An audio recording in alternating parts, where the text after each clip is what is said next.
Hello and welcome to the Gooner Talk, back again with you guys for another show, for another episode of our Tactical Breakdown series, our show in which we look at the players that have been linked to Arsenal in a statistical and analytical way with the help of some expert insight.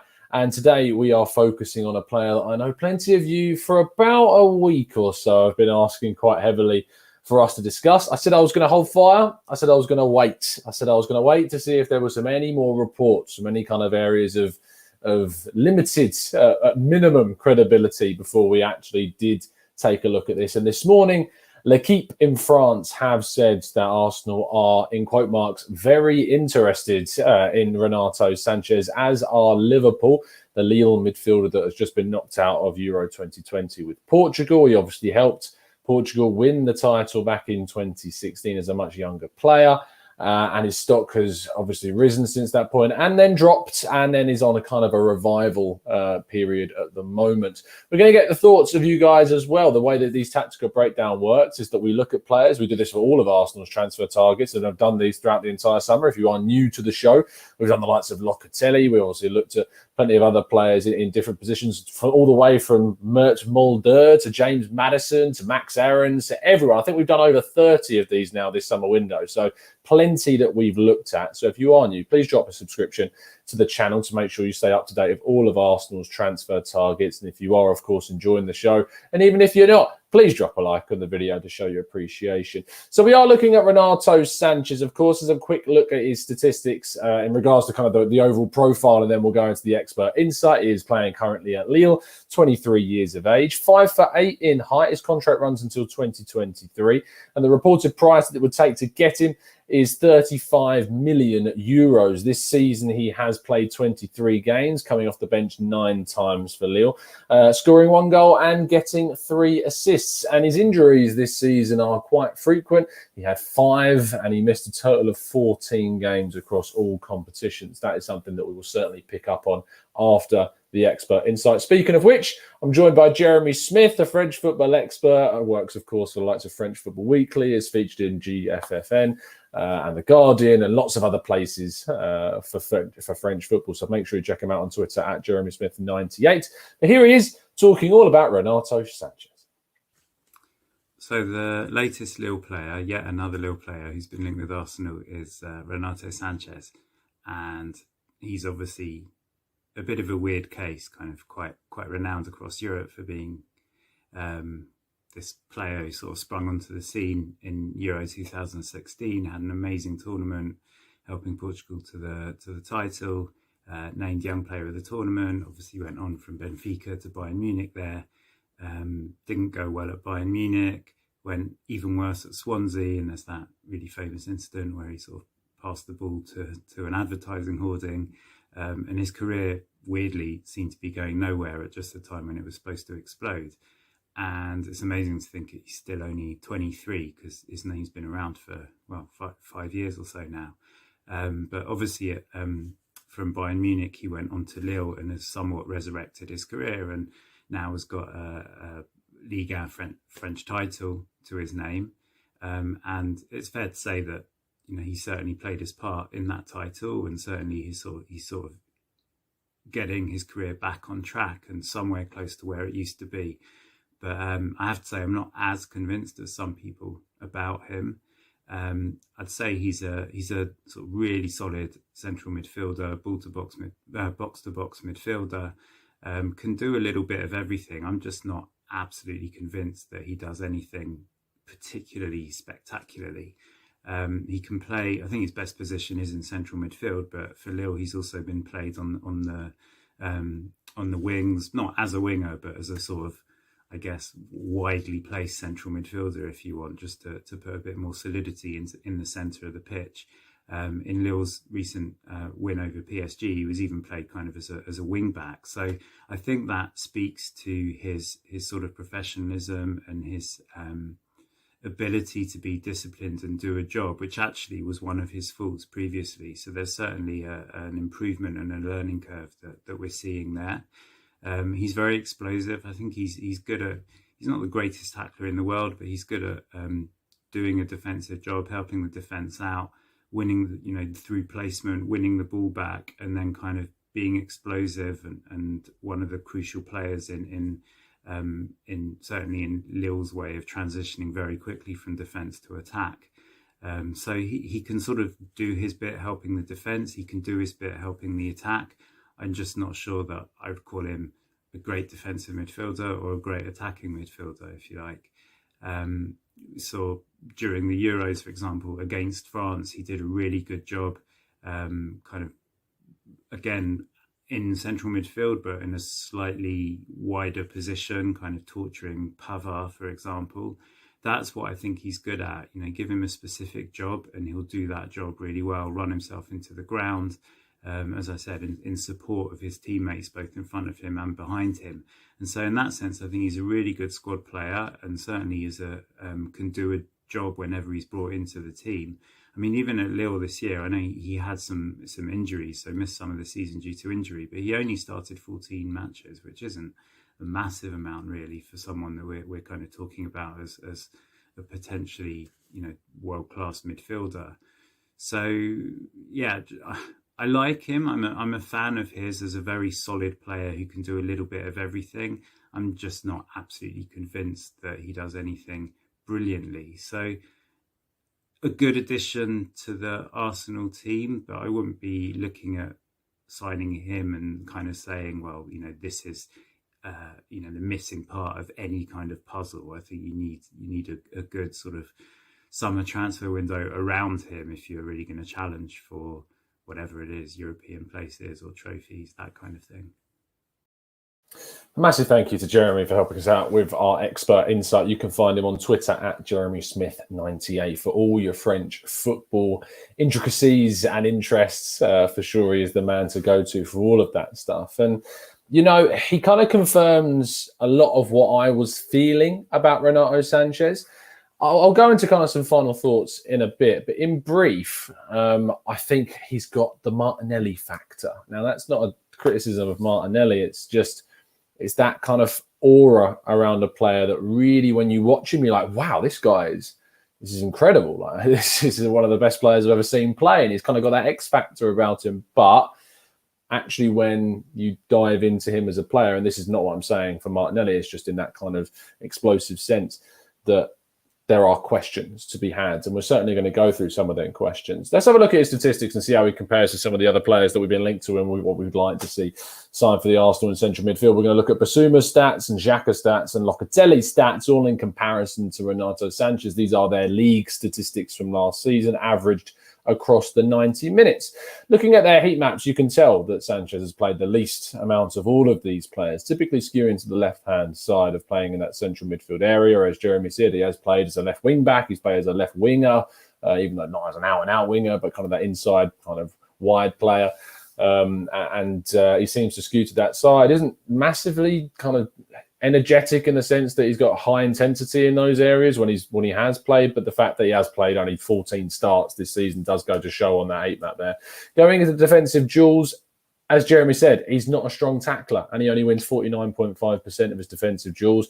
Is that going to be his job if he was to play for Arsenal? Yeah, it would be. So we can't even turn around and say that he doesn't have to worry about that. We need a central midfielder that he's going to put a tackle in. And if he's only winning less than 50%, that's a little bit questionable right now, and we want to improve on the defensive capabilities of Granit Xhaka, and at the moment his defensive capabilities aren't beating Granit Xhaka's right now. Locatelli's, for instance, 65.1, Basuma's 65.8, very impressive. But you'd like to see a midfielder at least getting that over the 50% win rate on their duels. Going into interceptions, the worries in the defensive department kind of continue. 2.95 interceptions is comparatively much lower to those that we are comparing him to. In terms of losses, he loses the ball more than anyone else on our list at 10.86 times per game. He is trying to be progressive and he is trying to make stuff happen, which will lead to losses.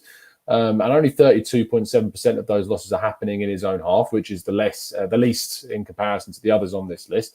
But it is still a lot of losses in the game, and it's something to keep note of. And when it compares to how many recoveries he makes, it's the lowest amount of recoveries. The ratio doesn't stand out very well, just 5.37 recoveries in comparison to the other players on our list. But 40% of those do happen in the opposition's half, if you want to look at it from a more positive perspective. Going into his passing is comparatively lower than that of Bissouma's, of Locatelli's, and of Granit Xhaka's. Definitely, he's not getting over that 87% threshold at 86.6. Bissouma's just under the 90, as is Locatelli, and Granit Xhaka is very much in the 90s. If we're talking about how he progresses the ball in terms of his long passing, he's got decent long passing, very decent long passing in a sense, actually. 67% long passing accuracy is good, just below that of Granit Xhaka. It's an area that Bissouma doesn't really fall into in terms of the way that he uses the ball. He's not a long passer, is Bissouma, whereas Renato Sanches can spray a ball to wider areas or further up the pitch. If we look at the pass into the final third, he does progress the ball more than Bissouma at 10.8 compared to 4.93, but he's not passing the ball into the final third as much as the likes of Granit Xhaka or Locatelli.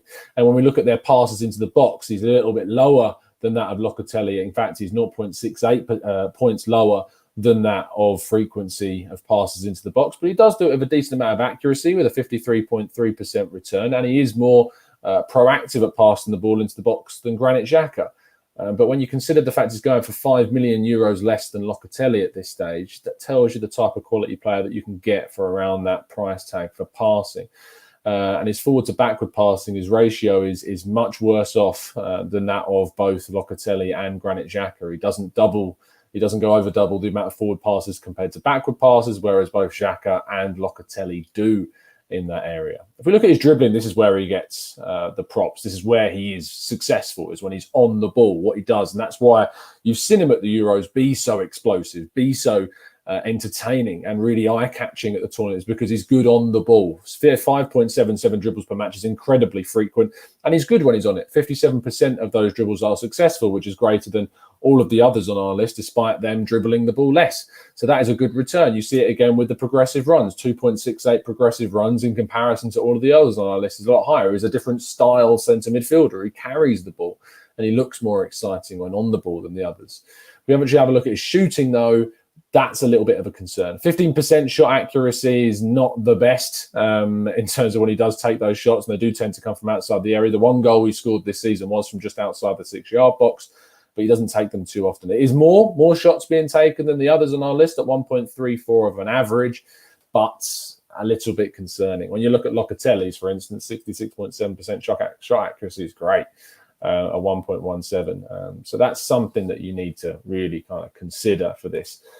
To give you my first thoughts before we kind of go into the chat box and get your thoughts and feelings, Renato Sanches is a very exciting player. He's a euphoric player. He's someone that really kind of gets you off your seat. He's someone that you watch at a European tournament and you go, wow, this kid is going to go places. And people thought that in Euro 2016. And he did go places. He went all the way to Bayern Munich and, of course, wasn't able to really nail down a place there. He then went on loan to Swansea City, where, again, he couldn't really nail down a starting place. And a lot of that was due to injury. And that's the main thing that we haven't really touched upon yet, is actually his injury record is dreadful. And I'm not emphasizing, I'm not exaggerating, it is bad. If I take you through the statistics, in 16-17, 5 games missed for Bayern Munich. In 17-18, when he went on loan to Swansea, he missed 25 games, which is an incredible amount of games that he's missed during that season. The following season, in 18-19, he only missed 2 games for Bayern Munich, but he didn't play too much that season. He then left and went to Lille in 19-20, and in his first season, again, he missed over 10 games. In fact, he missed 12 during the entirety of the 1920 season. And in the last season, in 2021, again, he missed a lot. He had 5 injuries and he missed 14 games. And that is a lot of games that he's missing. And they're constant hamstrings, they're constant muscular problems. It's not happened from like a big ACL. It's consistent hamstring, ankle, muscular, thigh kind of problems that he keeps having. And that is a real big issue for me, is if we're going to go out and because we know that centre midfield is a position that we want Arsenal to really transform. And I love the signing of Lokonga. I think it's a great bit of business for Arsenal. Go get a young, promising talent that's got leadership skills, that's consistent when he plays. The thing is that if we're going to go out and spend a lot of money on another centre mid, which I believe we need to do, must be someone who's consistent. It must be someone that's got a lot of good experience of playing at a top level. And it must be someone that is not going to be just about flair and actually gives substance. And I just don't think Renato Sanches is the right player for Arsenal to go for. The Euros, he looked great, and he was transformative in that Portuguese side. I just feel like across an entire Premier League season, I don't think you are going to get the return of your investment, and I think it's too much of a risk for Arsenal to really go out and throw down the money when there are other players available that are going to give you more consistent performances. I love his mobility. I love his flair. I love all of that. But there's not enough evidence and there's not enough consistency. And the injury record is too bad for me to really go, yeah, he is the player that I want to see in Arsenal's midfield. Let's see what you guys are saying in the chat box. But I just says, honest analysis. Yeah, trust me, I would have absolutely loved to have sat here and told you that I love him, that I want him to come to Arsenal. I would have loved to have done that because I think there's real talent and real potential in this kid. But Arsenal aren't in a position to be risky this window. We aren't in a position to risk 35 million euros. We aren't in a position to hope that he can be coached into doing something well.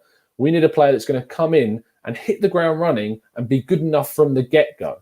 We can't be emotionally attached to players. To the point where I'm saying, look, if Szoboszlai was available, and you guys know how much I like the guy, I wouldn't take him this summer because he's missed the entirety of the last half of the season injured. And there's issues about his game that, you know, he's inexperienced and he hasn't done it at the top level. And I would have reservations about bringing him in this specific window. And you need to be objective. Yes, we can like players. We can love players. But we love the club more, and we need to make the right decisions when it comes to this transfer window. Matt Thornton says, Basuma or Locatelli? Locatelli, for me, all day long, is just a brilliant, brilliant midfielder, someone that really would transform our midfield and would complement Thomas Partey exceptionally. If you can't get Locatelli, definitely go and get Basuma.